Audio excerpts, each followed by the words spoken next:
मुंबई भाजप अध्यक्ष अमित साटम आणि मनसे नेते अमित ठाकरे यांच्यातील राजकीय वाद आता चांगलाच पेटला आहे। अमित साटम यांना भाजपने फक्त भुंकायलाच ठेवलाय आणि ते काम उत्तम करत आहेत अशा शब्दात मनसे विद्यार्थी सेनेचे अध्यक्ष अमित ठाकरे यांनी साटम यांच्यावर नागपुरात जोरदार हल्लाबोल केला। मनसे विद्यार्थी सेनेचे अध्यक्ष अमित ठाकरे सध्या नागपूर दौऱ्यावर आहेत। त्यांनी पाचपावली येथील सिंधू महाविद्यालयाला भेट देऊन विद्यार्थी सेनेच्या सभासद नोंदणी मोहिमेचा आढावा घेतला। यानंतर आयोजित पत्रकार परिषदेत बोलताना त्यांनी भाजप नेते अमित साटम यांच्या टीकेला अत्यंत तिखट शब्दात प्रत्युत्तर दिलं। राज ठाकरे यांनी आपल्या नातवाला बाल मोहन विद्यालयात प्रवेश घेऊन दाखवावा असं आवाहन अमित साटम यांनी दिलं होतं। यावर बोलताना अमित ठाकरे म्हणाले, ज्यांना स्वतःच्या भाषेचा आणि राज्याचं काही पडलेलं नाही अशा लोकांवर मी काय बोलणार। अमित साटम म्हणजे तोच माणूस जो झाड पडून आणि खड्ड्यात पडून लोकांच्या झालेल्या मृत्यूवर हसला होता। तो माणूस ठरवणार का माझा मुलगा कोणत्या शाळेत जायला हवा।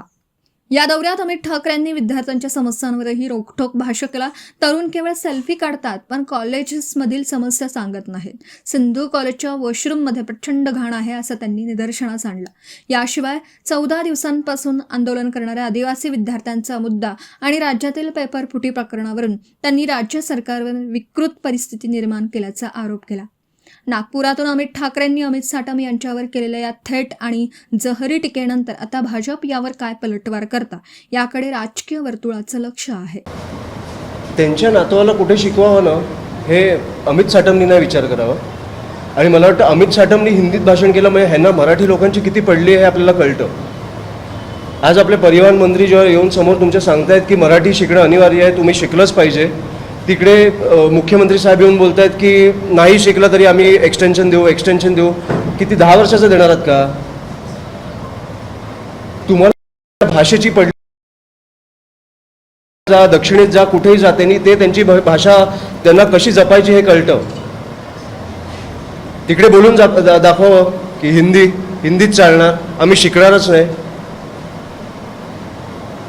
आम्ही काय आता काल मी त्या आपल्या आकांक्षाच्या घरी गेलो, ते हिंदी भाषिक होते पण ते आपल्या मराठीवर काय तुम्ही त्यांना मराठी आवडत नाही असं नव्हतं, पण तिकडे ती परिस्थिती होती की मला हिंदीत बोलावं लागलं त्यांच्याशी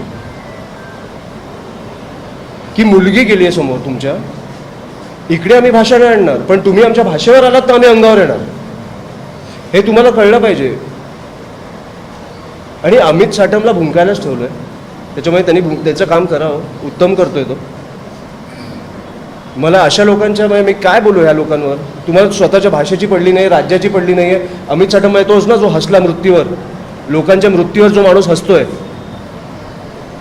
तो माझा मुलगा कुठच्या शाळेत जाणार हे ठरवणार। लोकांवर झाड पडून पॉटहोलमध्ये जाऊन जो माणूस हसतोय तो ठरवणार माझा मुलगा कुठच्या शाळेत जायला पाहिजे। लोकांची कामं करा, नाही तर 29ला अवघड दिसतंय।